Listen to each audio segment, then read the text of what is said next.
eu acho que quanto mais conhecimento você tiver do contexto bíblico, melhor. E o que você está tendo nessa semana de oração aqui são algumas gotas. E alguém pode falar, tá, mas não é legal misturar coisa religiosa com coisa acadêmica. Pelo contrário, a academia e a fé devem caminhar juntas. A fé sem a razão é louca, e a ciência sem a fé é cega. E aqui nós estamos para mostrar que há uma boa relação entre razão e fé, entre ciência e religião, entre a arqueologia do Oriente Médio e Mediterrâneo e o estudo da Bíblia Sagrada. Ok, pessoal, agora na nossa apresentação hoje, eu gostaria de começar com um dos ensinos de Jesus e uma comparação que ele fez que, fora de contexto, podem gerar muita dúvida em muita gente. Certa vez, vamos falar sobre o sal e o caminho estreito. A Bíblia diz que, certa feita, Jesus estava ali na Galileia e ele, como de costume, assentou-se e começou a ensinar para os seus discípulos. É o famoso Sermão da Montanha. Imagine por um instante, ali você pode ver na tela, você entre os discípulos ouvindo Jesus falar. O mestre fala pausadamente. Como eu gostaria de ouvir um discurso de Jesus, original ali, sentado junto com ele. Já que eu não posso fazer isso, não posso voltar ao passado, eu tento, através da arqueologia, trazer o passado hoje, uma maneira de permitir que as pedras falem, que o passado fale, e que eu possa, de certa forma, tocar naqueles momentos que estão tão distantes de mim e de você.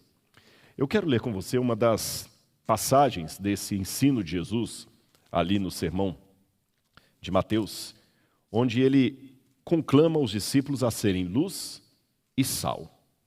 Aqui está o texto. Abra sua Bíblia comigo, Mateus capítulo 5, versículo 13. Mateus capítulo 5, versículo 13. Não vou falar da luz hoje, vou falar só do sal, somente do sal. Vocês são o sal da terra. Ora, se o sal vier a ser insípido, ou sem gosto, como lhe restaurar o sabor? Para nada mais presta, senão para, lançado fora, ser pisado pelos homens. O que será que Jesus quis dizer com isso? Vocês são o sal da terra.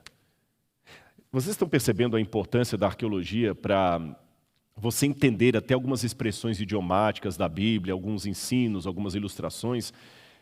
Aliás, eu fiquei muito feliz que muita gente ontem mandou mensagem assim, olha, bacana, com aquela maquete eu pude entender a parábola do filho pródigo como eu nunca tinha entendido. Teve alguém que escreveu assim, eu sou da igreja adventista há 60 anos e nunca vi essa explicação.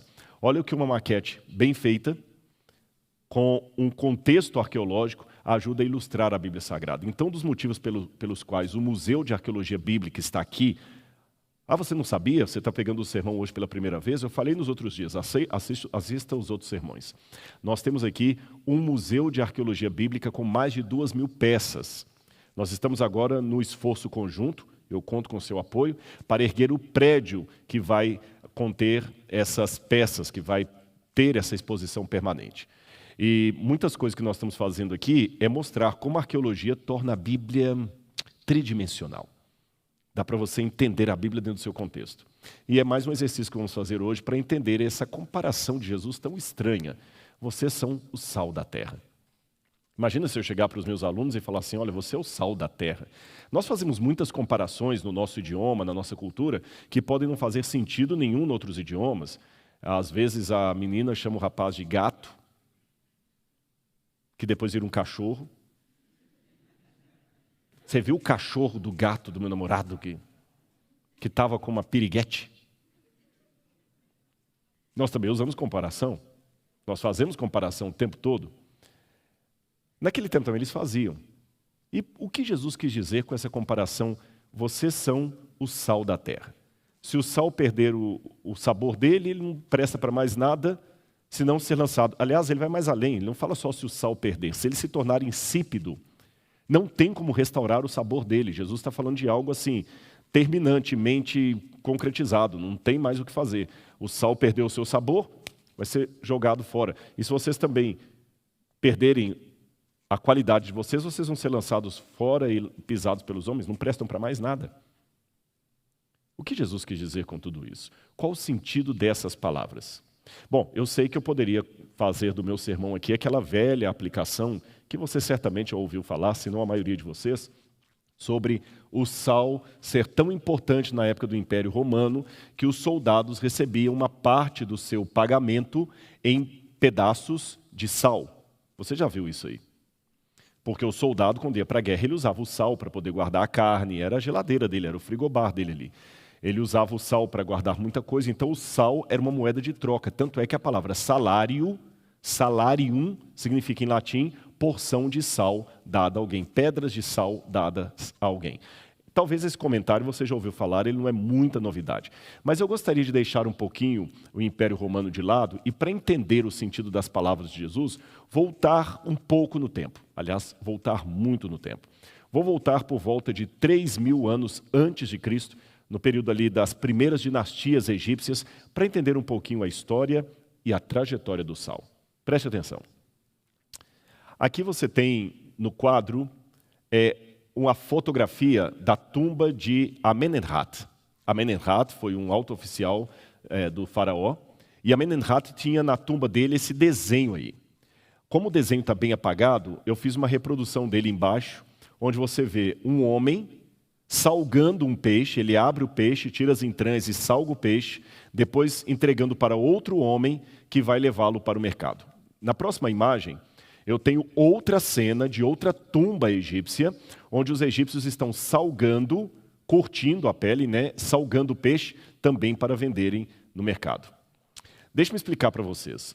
Eu sei que pode parecer um pouco assim macabro, mas as tumbas egípcias são muito importantes para a arqueologia porque elas têm a fotografia da época.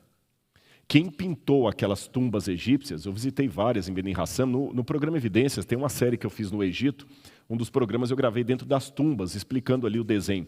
Como os egípcios eram muito assim, orgulhosos do que faziam, eles gostavam de retratar nas paredes das tumbas os feitos da sua vida. Então isso interessa ao arqueólogo, ao historiador, ao egiptólogo de hoje, porque eu olho aquele desenho e eu posso ter uma noção como era a roupa deles, o estilo de comportamento, como eles comiam, porque eu vejo ali o tipo de comida que está desenhado, várias coisas. E nessa tumba mostrou que eles curtiam, e salgavam e secavam o peixe. Agora eu vou contar uma coisa que pouca gente sabe. Foi graças ao sal que o Egito se tornou uma grande potência nos tempos bíblicos. Os egípcios exploraram bastante o sal de várias partes, inclusive do Mar Morto, ali na região de Canaã. Eles pegavam o sal, trabalhavam o sal e usavam o sal para tudo. E o sal foi muito importante, porque é o seguinte, na história, teve uma época em que os seres humanos eram caçadores-coletores. Na linguagem evolucionista, eles vão dizer que era o Homo sapiens, depois do Pithecanthropus erectus e tudo mais. Nós que somos criacionistas entendemos um pouquinho diferente. Os homens, e mulheres, é claro, eram caçadores-coletores logo depois do dilúvio. Até que um dia eles se assentaram, de acordo com o livro do Gênesis, na terra de Sinear, que é a Mesopotâmia, e ali começaram a fundar as primeiras cidades, como a cidade de Erech, a cidade de Babel. Aquela história toda que está em Gênesis capítulo 11. Na história secular, nós temos a mesma coisa. É na Mesopotâmia que começa a civilização humana. Foi na Mesopotâmia que inventaram a matemática, ou decodificaram, porque os números estão aí, as quantidades estão aí, mas inventaram o número. Na Mesopotâmia inventaram a agricultura. Na Mesopotâmia, os sumérios que eu estou falando, inventaram a escrita, inventaram a cidade, inventaram a política, inventaram a roda, inventaram a cerâmica. E ao inventar essas coisas, o que acontece? Na época que os seres humanos eram caçadores-coletores, eles só iam andando de lugar em lugar, pegando as frutinhas ali in natura e comendo. Algumas venenosas, aí o outro não pegava. Mas, mais ou menos assim, né? Mas quando ele estava ali na Suméria, ele deixou de ser caçador-coletor. Ele ficou assentado. Então ele inventou uma coisa maravilhosa, chamada roda. Na época foi uma revolução maior do que o 5G será hoje. Porque a roda, ele percebeu que ele podia puxar peças de um lugar para outro de maneira mais fácil, tração animal, inventou a agricultura, regou a planta, ou seja, a agricultura dava ali o alimento que ele precisava, não precisava mais ficar percorrendo de canto em canto. E ele pegou um pouco de cerâmica, de barro, e fez vasos. Depois ele pegou esses vasos de barro, colocou no fogo e viu que a água aquecia. Aí ele pegou a carne que ele tinha caçado, e antes ele só assava, agora colocou naquela água ali e virou um guisado, uma sopa, um miojo. Tem coisa que já vem desde longe. E quando ele fez isso, ele percebeu que para preservar a carne, o sal era uma coisa maravilhosa. Nesse meio tempo também estava surgindo a civilização dos egípcios, lá embaixo, lá no Rio Nilo. Os egípcios então pegaram aquele sal, beneficiaram e começaram a vender. Gente, raciocine comigo, numa época que não tinha geladeira, não tinha freezer, não tinha cooler, não tinha nada dessas coisas que nós temos hoje, o sal era a melhor coisa que você tinha para preservar um alimento. Não estou falando só de carne, não. O sal era essencial também para você preservar frutas secas, várias coisas. Então o sal era importantíssimo. Para o nosso paladar hoje, é estranho comer coisas, principalmente fruta, que está no sal. Você imagina a pressão daquele pessoal, como é que não era alta, né? Mas eles comiam, e para eles estava tudo bem. Então o sal se tornou para os egípcios uma moeda de troca e, ao mesmo tempo, algo que faz com que as coisas permaneçam, durem. Porque agora uma carne, um peixe, por exemplo, se você pesca o peixe no Mediterrâneo, você pode consumi-lo lá embaixo, lá no sul do Egito, lá onde o Nilo quase vai encontrar com a atual Núbia, na época era Núbia, hoje é o Sudão, quase lá embaixo, você pode comer um peixe que veio do Mediterrâneo. Isso era revolucionário para a época, era tecnologia. Imagina, eu estou quilômetros e quilômetros, ou como eles diziam, eu estou a várias luas longe do Mediterrâneo, porque uma viagem do Mediterrâneo até lá embaixo duraria pelo menos uns 3 meses. Eu estou a 3 meses de onde esse peixe foi pescado, e eu consigo comê-lo aqui. Ora, numa época em que eles não tinham celular, internet, era isso que assombrava. Raciocine comigo. Hoje, para vocês, isso não causa tanto choque, né? Tudo que a gente tem vem do exterior, ou pelo menos da China. Agora, naquela época, não. E o que garantia o peixe chegar lá pronto para ser consumido? O sal. Então, o sal se tornou para os egípcios um símbolo de coisa que permanece, que faz as coisas ficarem permanentes. Tanto é que até o embalsamamento egípcio tinha um momento ali em que a múmia era colocada numa banheira cheia de sal, o corpo, na verdade. Antes deles começarem o processo de mumificação, o corpo era colocado numa banheira de sal. Então o sal, para eles, passou a ter um significado até religioso, místico. Agora você sabe, na nossa cultura, nós às vezes pegamos palavras, objetos, e transformamos aquilo como uma forma simbólica de se referir a outra coisa. Por exemplo, às vezes, quando alguma coisa está cara demais, você diz, isso aqui me custou os olhos da cara. A gente usa essa expressão. A palavra pena, que é uma coisa que reveste o corpo das aves, se tornou em muitas situações dó, sentença. Ele cumpriu pena na prisão de tal lugar. Eu estou com uma pena de você, um dó. Veja bem, a palavra pena, que é algo físico que cobre o corpo das aves, para a gente acabou sendo, não sei por que razão, sinônimo de algo que você diz para ter piedade de uma pessoa. Esses dias eu aprendi que a palavra encrenca que nós usamos aqui, na verdade, não é uma palavra da língua portuguesa. Essa é uma palavra que vem porque muitas mulheres judias eram literalmente traficadas para o Brasil. O Brasil foi berço de muito tráfico humano no passado. E lá pelos anos 1920, 1910, muitas mulheres judias vinham para o Brasil porque estavam fugindo da perseguição da Europa aos judeus.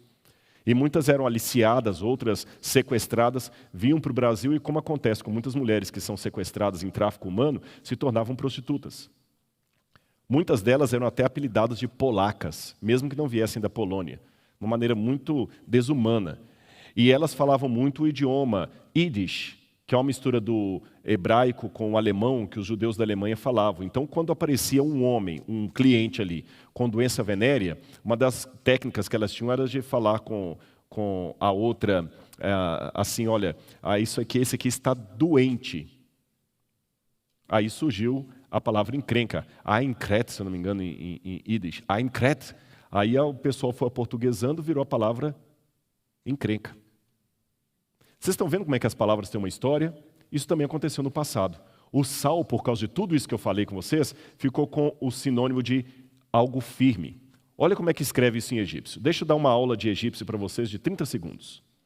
Vocês sabem que os egípcios, pode ficar aí no quadro, eles escreviam sempre fazendo desenhos. Você está vendo primeiro uma fotografia. O que é aquilo? Não é um sinal de trânsito de engenheiro Coelho que não está funcionando. Gente, eu fui engenheiro Coelho, já tem 2 dias que o semáforo não funciona. Uma cidade com um trânsito tão caótico daquele, isso é muito perigoso. Eu me senti inseguro dirigindo o carro quando eu não vi o semáforo de engenheiro funcionando há 2 dias. Um perigo. A ironia é um dom. Agora, essa foto que vocês estão vendo aí não é um semáforo. Essa foto que vocês estão vendo é justamente de um lugar onde você colocava a tinta para escrever. É um porta-tinta. E aquele saquinho ali, aquela trouxinha que você está vendo ali no meio, é quando você pegava, depois de escrever, você punha em cima da tinta assim para ajudar a secar sem borrar o papiro. E aqui do lado você tem a caneta que o escriba usava para escrever. Então olha o que os egípcios fizeram. Eles pegaram esse kit de escrita e transformaram em desenho. Está vendo o mesmo lá do outro lado? Isso você lê sesh. Sesh. Só que havia uma coisa em egípcio que a gente chama de determinativo. Se você só fala sesh, você está falando escrita. Mas se você coloca o homenzinho ali do lado, você fala escriba, aquele que escreve, sesh. Você não pronuncia o homenzinho. O determinativo em egípcio você não pronuncia. Você continua pronunciando só o que está antes. Mas você sabe que ali está falando do escriba e não da arte de escrever. Entenderam o que é determinativo? Agora olhem como eles escreviam a palavra sal. A palavra sal, eles escreviam justamente como sendo remat. E a palavra remat, que vai até aquele... Como é que chama esse negócio que a gente come cereal? O que ele falou? Gente, vocês não estão em casa, mas algum comentário veio aqui, viu? Cuidado, tem cereal que mata, viu? Serial killer. Mas... eu não sei se eles estão rindo de mim ou para mim. Gente, me ajuda, que eu esqueci mesmo. Como é que chama aquele negocinho, gente, come cereal? Tigela. Obrigado. Olha lá a tigelinha vermelha. Remat. Remat, ali você termina na tigelinha vermelha. Remat em egípcio significa sal. Só que logo depois você tem o determinativo, você já sabe o que é determinativo, que é aquele negocinho comprido ali, que significa cimento, coisa que firma, que estabelece, que gruda, que cola. Então eles colocaram na palavra sal o determinativo de coisa que cimenta, que firma, que dá sustentação, que dá base. Por isso que eles colocaram ali como se fosse uma base mesmo. Em outras palavras, o sal representava para os antigos egípcios tudo aquilo que dava eternidade, que dava permanência, sustentação. Agora vem o paradoxo do sal. Preste atenção. O sal tem um paradoxo, porque ao mesmo tempo que ele significa confirmação, porque ele tem um efeito permanente, ele também significa destruição. Deixa eu explicar para vocês isso. O sal, no sentido para os egípcios, era algo que conservava, que mantinha o peixe conservado, que mantinha a carne conservada, que mantinha as frutas secas conservadas. Então ele tem um efeito permanente. O que entrar no sal vai ficar assim para sempre. As próprias múmias entravam no sal, ficavam assim para sempre. Só que, ao mesmo tempo que ele tinha um efeito de causar confirmação de algo, o sal também significava a destruição de algo. Eu vou mostrar para você ao longo da história e você vai entender. Olha essa prática judaica chamada Brit Milah. Brit Milah significa literalmente o acordo do sal. Como é que funcionava esse acordo do sal? Eu vou explicar para você. Havia 2 judeus e eles queriam fazer um negócio. Um chegava com um pouco de sal aqui no bolso, um pequeno sactel assim, um pouquinho de sal. O outro judeu também chegava com um pouquinho de sal. Isso lá nos tempos bíblicos. Aí, quando eles iam fazer um acordo, hoje a gente assina, reconhece firma, traz testemunhas, eles faziam diferente. Primeira atitude deles, vamos fazer um acordo? Lembra que coisas importantes têm que ser ditas sentadas? O acordo tinha que ter uma refeição. Então eles pegavam, traziam uma tigela, colocavam aqui no meio, pegavam uma carne, qualquer coisa, um daqui pegava um pouco de sal, jogava na tigela. O outro também pegava um pouco do sal dele e jogava na tigela. Eles pegavam aquela tigela e misturavam as 2 porções de sal. Depois disso, assavam uma carne, qualquer coisa, e juntos comiam. Misturavam a carne no sal e comiam. E comiam. É lógico que sobrava muito sal.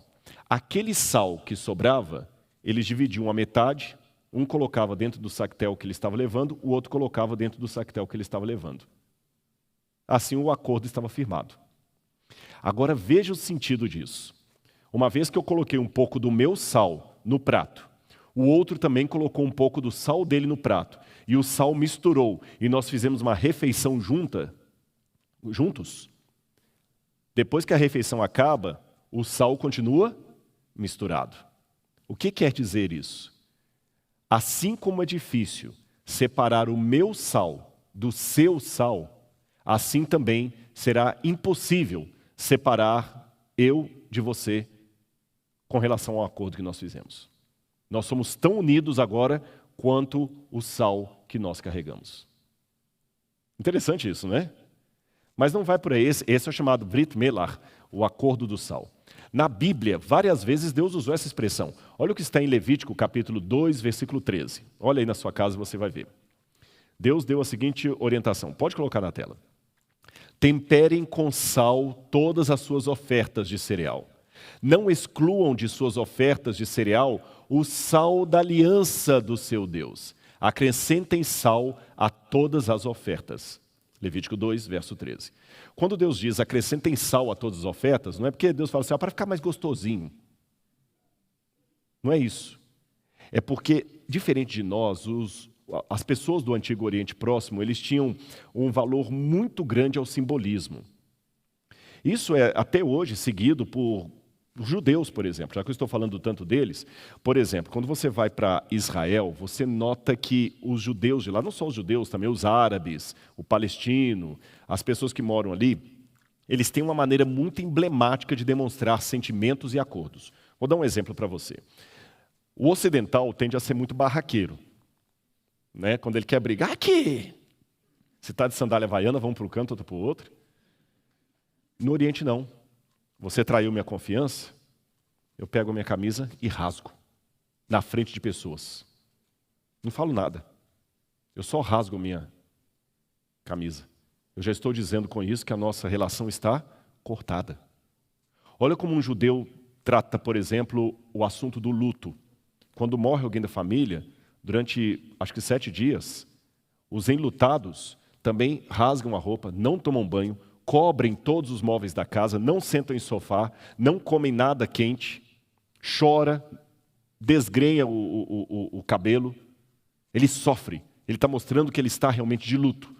Quando terminam os 7 dias, ele faz uma festa, em homenagem ao que se foi, e vai viver a vida dele. Mas vocês estão achando estranhos? Os psicólogos dizem que é uma relação com o luto muito melhor do que a do Ocidente, que a gente às vezes fica amargando o luto por muitos anos e acaba não honrando a vida daquele que se foi. Porque a melhor maneira que você tem de honrar a pessoa que você ama que se foi é vivendo bem, vivendo como ela gostaria que você vivesse. Percebeu? Você que está acabando com sua vida porque o outro morreu, você não está honrando a memória dele.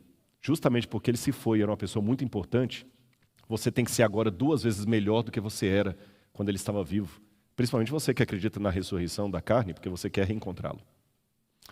Voltando ao que eu estava dizendo, Então, eles têm muito emblemático isso. E Deus falou assim, vocês vão sempre colocar o sal nas ofertas que vocês trouxerem aqui, para que vocês se lembrem que essa oferta é algo perpétuo, permanente.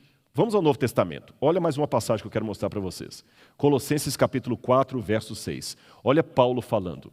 A vossa palavra seja sempre agradável, temperada com sal, para que saibais como vos convém responder a cada um. O que Paulo estava querendo dizer quando escreveu que a palavra de vocês seja temperada com sal? Ou seja, seja uma palavra firme, permanente, que não mude. O sal, então, tem todo esse sentido. Agora, eu falei com vocês que o sal tem esse sentido de preservação, de firmeza, de palavra dada, tempere a palavra de vocês com sal, coloquem sal nas ofertas. Bem emblemático. A gente também tem nossos símbolos, a gente não usa aliança. São símbolos, eles também têm os símbolos deles. Agora eu falei que no paradoxo o sal também significa cumprimento de destruição. Olha essa passagem que está em Sofonias capítulo 2, verso 9. Por isso, juro pela minha vida, declara o Senhor dos Exércitos, o Deus de Israel. Moabe se tornará como Sodoma, e os amonitas como Gomorra, um lugar tomado por ervas daninhas, e poços de sal, uma desolação perpétua. Olha bem, Deus pegou o sentido de perpetuação do sal, de permanência, e aplicou a uma situação de destruição. Isso acontecia no passado. Tanto é que não é só no povo de Israel, não. Olha que interessante esse tablete que eu vou mostrar para vocês aí. Isso aí é um juramento militar hitita. E quando os heteus ou hititas iam fazer o juramento militar, ele tinha que junto fazer uma dramatização. Sabe o que ele fazia? Ele pegava tendões de animal e sal e jogava aquilo no fogo. E ele dizia o seguinte, como tendões carbonizados na fogueira, como o sal se quebra na fogueira, assim seja para aquele que quebrar o juramento feito perante o exército. Aliás, até na Bíblia, nas descrições militares da Bíblia, você tem uma expressão para purificar, que é a expressão melar, que vem da palavra sal. E você tem essa frase em hebraico, pode colocar aí, Zara Makon Melar, que significa semear um lugar com sal. O que quer dizer essa expressão idiomática do hebraico, semear um lugar com sal? Significa destruir permanentemente o local. Destruir. Tanto é que a Bíblia fala que Abimeleque, depois você pode ler isso na sua Bíblia, em Juízes capítulo 9, verso 45, Abimeleque, quando destruiu a cidade, ele botou sal sobre os escombros dela. Está na Bíblia lá, depois você vê lá, Juízes 9, 45. Ele destruiu a cidade, depois pegou um monte de saco de sal e ficou jogando na cidade. Ou seja, nunca mais essa cidade vai erguer. Ela vai ficar permanentemente destruída. Lembra o lance do sal como estado, manutenção permanente daquele estado? Agora, tem um tratado também de Tiglat-Pileser, que eu vou mostrar para você aí na tela. Esse tratado, o Tiglat-Pileser, que era rei da Síria, Tiglat-Pileser I, ele fala o seguinte, eu conquistei aquela cidade, Hanusha, e peguei os seus deuses, e trouxe o seu espólio. Eu queimei a cidade inteira, arrasei, destruí, transformei uma colina da ruína, e espalhei pedras de ripu, ou sal, sobre ela. Então você vê que tanto na Bíblia, como fora da Bíblia, havia o costume, estranho para nós, quando uma cidade era destruída, o pessoal jogava sal sobre essa cidade. Eu acho que os exemplos que eu dei já ficaram claros para você que o sal significa manter, permanecer um estado para sempre. Sal significa firmeza, eternidade de situação. O sal conserva. Mas o sal passou a significar também um símbolo de destruição. Interessante isso, um paradoxo.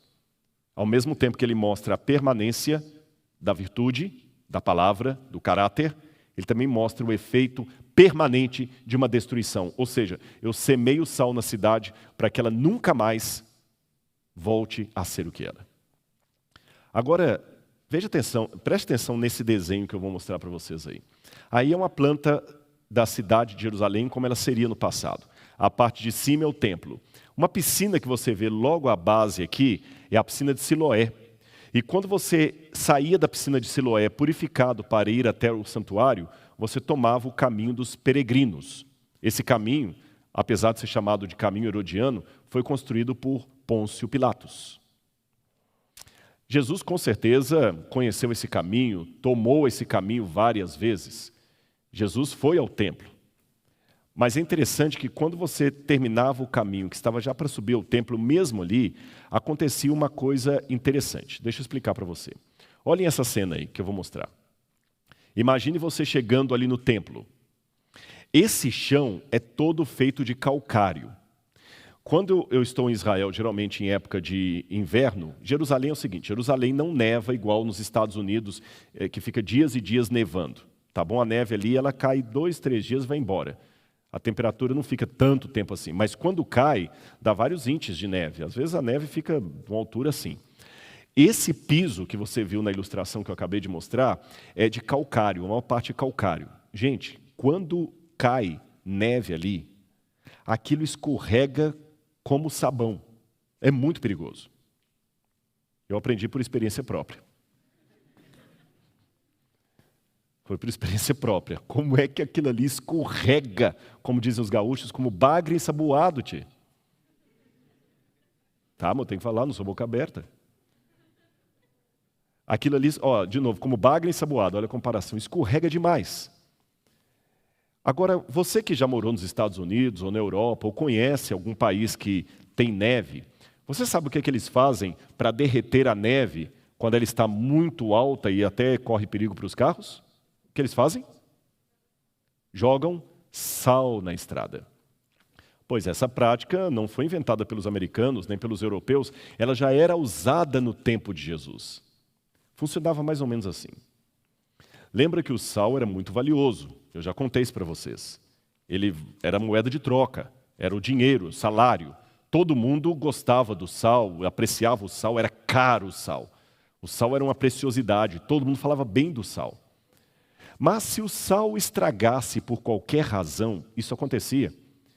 Às vezes o sal não era bem armazenado, às vezes ele pegava umidade, isso era terrível, ele não era bem conservado, ele não era bem preservado. Então eles tinham aquele sal que não prestava mais para preservar alimentos, nem para temperar nada, mas os sacerdotes do templo guardavam aquele sal em estoque. Sabe por quê? Quando nevasse em Jerusalém e a cidade estivesse cheia de peregrinos, eles jogavam aquele sal no pátio do templo e também nos arredores. Olha essa imagem aí onde eu caí sentindo peso. Na verdade, eu não estava tão gordo que eu amassei o chão. Mas esse chão que vocês estão vendo aí é a rua herodiana do tempo de Jesus. E o que você vê, aquele afundado ali, sabe por que é? Com aquelas pedras lá no fundo, são restos do templo de Jerusalém, como foram destruídas pelos romanos e caíram ali afundando o chão. Desde o ano 70 as pedras estão ali intactas, até hoje, para você ver. Agora imagina na época de Jesus, isso aí repleto de pessoas. Jesus pisou nesse chão que vocês estão vendo. Esse é o original da época dele, ele pisou aí. Agora imagina Jesus olhando os sacerdotes, jogando aquele monte de sal ali. E quem já viu sal jogado na neve, quando as pessoas começam a pisar, aquilo vira uma lama, fica horroroso. Por isso Jesus falou, vocês são o sal da terra. Mas se o sal perder o sabor dele, não serve para mais nada, a não ser jogado fora e pisado pelos homens. Quando os discípulos ouviram aquilo, certamente eles lembraram das ruas herodianas no redor do templo, e como os sacerdotes mandavam jogar sal ali, e os peregrinos pisando naquele sal e virando aquela lama suja. O sal, que era tão valioso, agora era lama na presença de todo mundo. O que Jesus quis dizer com isso? Pessoal, existe um aspecto forense nisso aqui. E é com isso que eu quero terminar o meu sermão. Você tem que entender, e preste bastante atenção nisso, que estamos numa guerra cósmica do bem contra o mal. E nessa guerra cósmica, os dois lados querem você.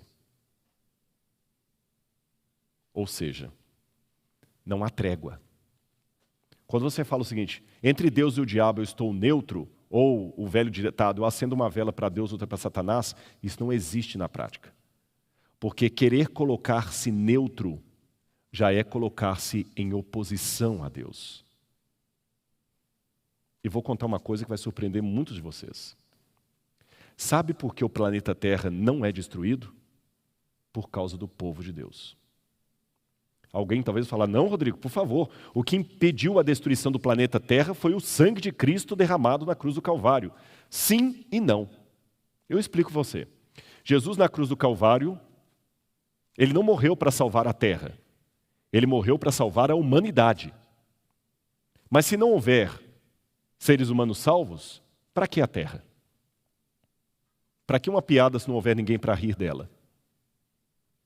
Para que um conforto se não houver ninguém para abraçar?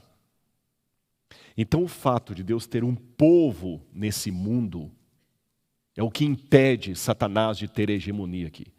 É lógico que essa hegemonia de Satanás já foi impedida quando Cristo na cruz do Calvário derramou o seu sangue e readquiriu o planeta Terra que estava nas mãos do diabo. Isso é claro, não há dúvida sobre isso.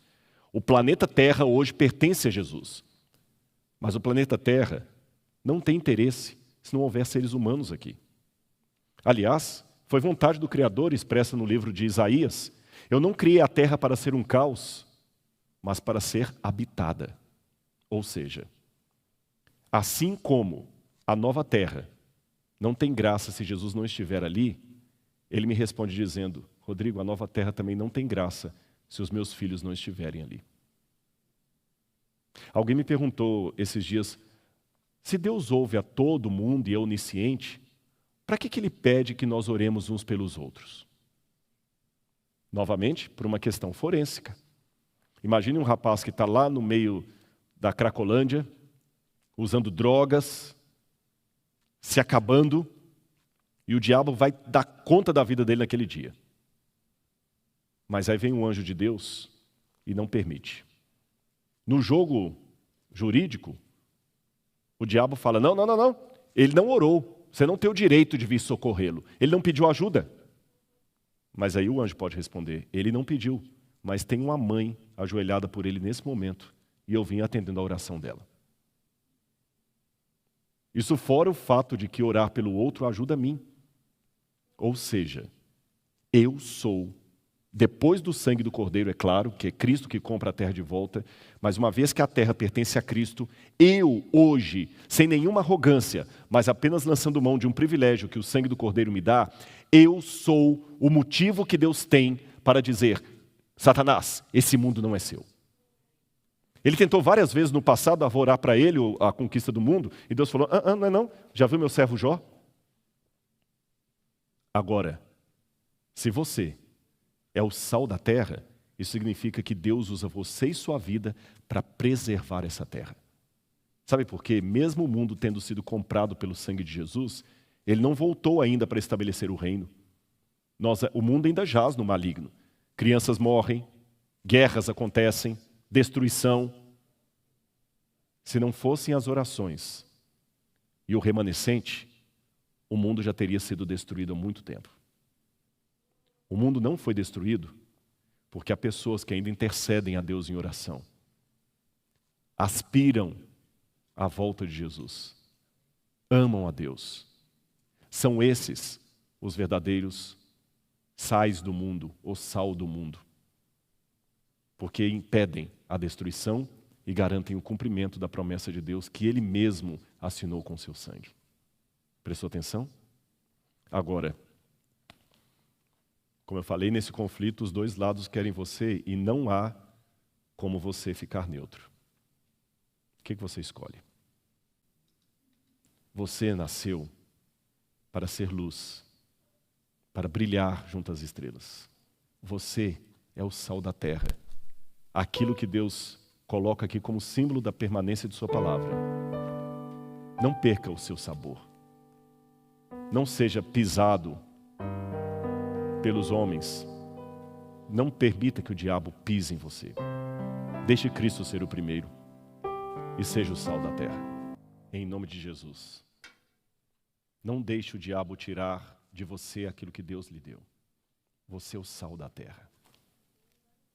Você já aprendeu a lição do passado. Não deixe que a paixão por Sodoma transforme você numa estátua de sal. Se o sal perder o sabor, é definitivo. E você pode me perguntar, Rodrigo, mas como é que eu sei que para mim já não é tarde demais? Simples, você está me assistindo. Se fosse tarde demais, você não estaria assistindo esse sermão.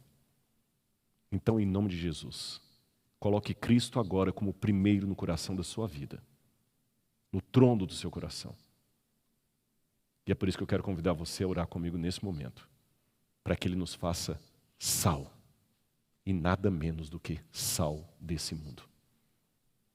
Obrigado, querido Pai, por Tua mensagem, por Tua Bíblia, por Tua graça. Obrigado, Senhor, porque o Senhor nos convida a sermos aquilo que preserva o mundo, aquilo que talvez preserva o mundo do caos completo. Pai, se todos os cristãos entendessem que o papel deles é muito maior do que simplesmente frequentar uma igreja, ter o nome na membresia de uma religião, se eles soubessem que o papel deles é muito maior do que simplesmente estudar teologia, estudar a Bíblia, se todos nós entendêssemos que o nosso papel tem a ver com o grande conflito cósmico entre o bem e o mal, que nós somos argumentos jurídicos na mão de Deus, como Jó o foi, se entendermos isso, Pai, talvez a nossa luta será melhor compreendida. Talvez teremos mais resiliência diante dos problemas que enfrentamos e menos questionamento diante das provações.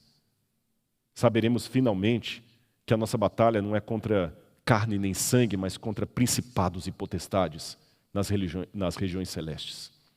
Essa é a nossa batalha, porque nós somos sal, e que o diabo e seus anjos tremam diante dessa decisão que tomamos não por nós mesmos, mas pelo sangue e pelo mérito de Cristo Jesus. Pois é em nome dele que eu oro nesse momento. Amém.